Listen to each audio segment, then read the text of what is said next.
Bonjour.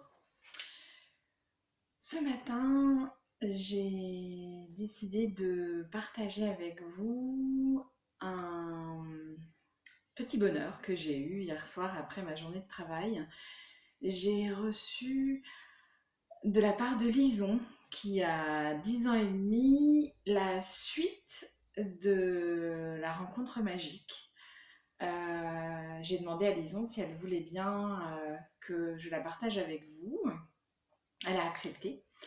Donc j'ai le plaisir de partager avec vous cette histoire ce matin, dans laquelle Catel est un garçon. Voilà, donc c'était juste le petit détail que je voulais donner.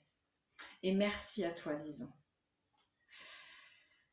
Mélinda m'expliqua que pour une reine, son endroit préféré était son royaume.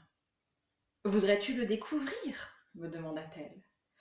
Oh oui, m'exclamai-je. Elle m'invita à monter sur le dos d'une libellule et nous partîmes pour son royaume. Nous arrivâmes alors près d'une cascade d'eau qui me paraissait si grande comparée à avant. Les libellules nous déposèrent sur un tout petit chemin, très étroit, où seul un être de la taille d'une fée pouvait s'aventurer. Il se tenait à flanc de falaise et nous commençâmes à longer celle-ci jusqu'à la cascade. Mélinda la traversa d'un coup. J'avais extrêmement peur, trop peur pour la rejoindre.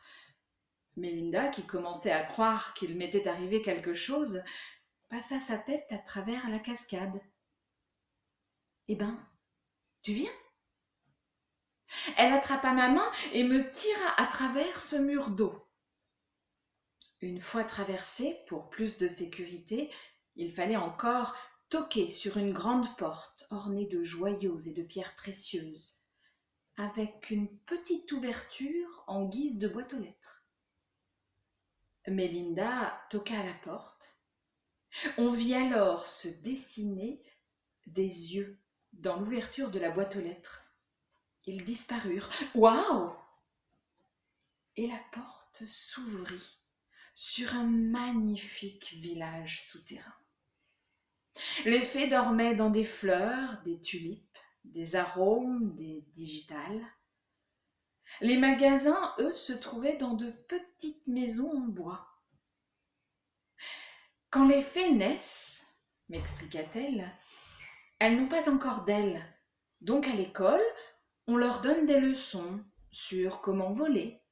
Et une fois que leurs ailes ont poussé, elles apprennent à voler. C'est beaucoup mieux que dans mon monde. Chez moi, on fait du travail, du français, des mathématiques, de l'histoire. Comment les fleurs font pour pousser ? Demandai-je. Tu vois ces racines sur les murs ?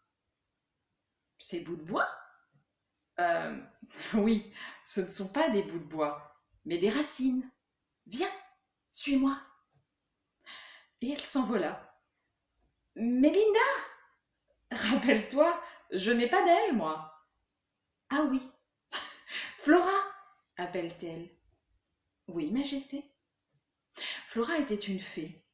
Les cheveux blonds attachés en 2 couettes, elle portait un débardeur fait d'herbes tressées et un pantalon de feuilles. Pourrais-tu faire pousser les racines en guise d'escalier, s'il te plaît ? Flora leva ses bras et écarta ses doigts. Elle ferma ses yeux et fronça les sourcils. C'était extraordinaire. Les branches devenaient de plus en plus longues et grandes, jusqu'à arriver jusqu'au sol. Flora s'est remise dans sa pose initiale et a ajouté « Voilà ».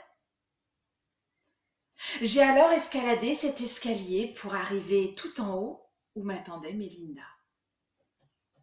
En entrant dans cette pièce, je n'ai pas pu laisser échapper un « Waouh !» tellement c'était beau. Au milieu trônait un saule pleureur gigantesque. Le bois de l'arbre était blanc et les feuilles d'or. Mélinda était assise par terre. Elle balançait sa tête de gauche à droite au rythme de la musique que nous procuraient les insectes dans leur conversation. Je me suis assis à côté d'elle en regardant et écoutant ce magnifique spectacle. Tu vois cet arbre? C'est la base de notre monde. Il nous procure la poussière de fée. C'est grâce à lui que les fleurs peuvent pousser. Sa sève coule dans tout le village comme un ruisseau et nous procure la lumière.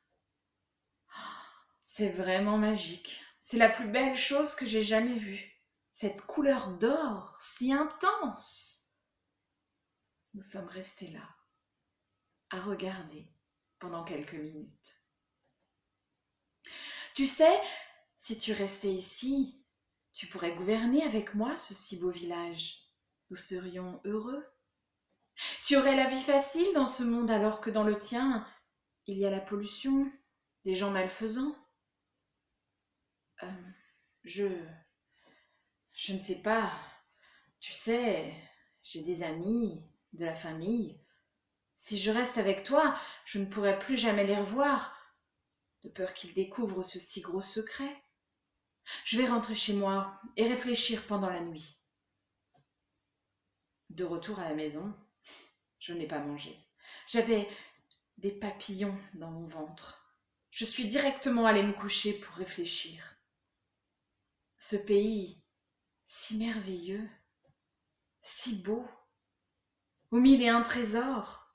Ce pays, si féerique que personne ne voit à part ceux qui aiment rêver et découvrir, ceux qui croient aux contes de fées, m'attirait de plus en plus. Ce monde où habite la plus belle des fées, Mélinda, la reine des fées.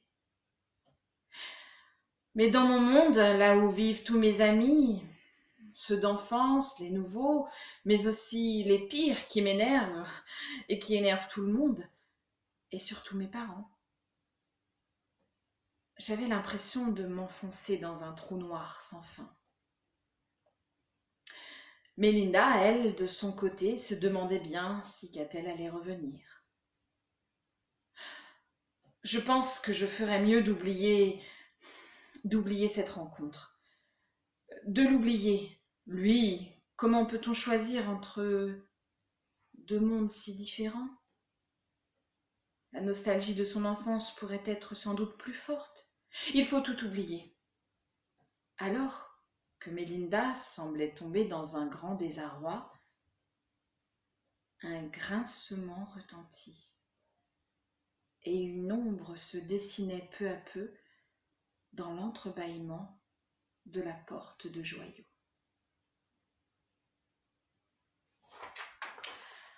Et voilà pour cette magnifique suite d'une rencontre magique entre Mélinda et Catel, qui cette fois-ci était un garçon. Alors merci beaucoup pour cette histoire, merci de m'avoir permis de la partager, et comme vous voyez, les enfants sont nos maîtres en matière de créativité. Ils se laissent aller, créent, alors n'hésitez pas, prenez plaisir à votre tour, ouvrez-vous à la création. Je vous souhaite une très belle journée. Au revoir.